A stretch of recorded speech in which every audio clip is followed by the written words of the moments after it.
টুর্নামেন্টে প্রথমবার ১০০-র বেশি রান খরচ করেও বিশ্বকাপের সেমিফাইনালে দাপুটে জয় তুলে নিল ভারত।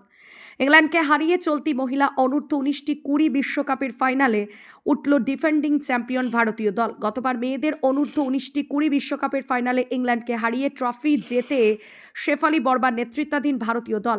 সেই নিরিখে এবার সেমিফাইনালের মঞ্চ হিসাবে মিটিয়ে নেওয়ার সুযোগ ছিল বিট্রিসদের সামনে। তবে ভারতের আধিপত্যে থাবা বসাতে ব্যর্থ হয় ইংল্যান্ড। কুয়ালালামপুরের বিশ্বকাপের সেমিফাইনালে টস জেতে ইংল্যান্ড। টস জিতে শুরুতে ব্যাট করতে নামে বিট্রিসরা। ইংল্যান্ড একসময় ২ উইকেটের বিনিময়ে ৮১ রান তুলে ফেলে। এখনও তাদের হাতে ছিল ৫০টি বল।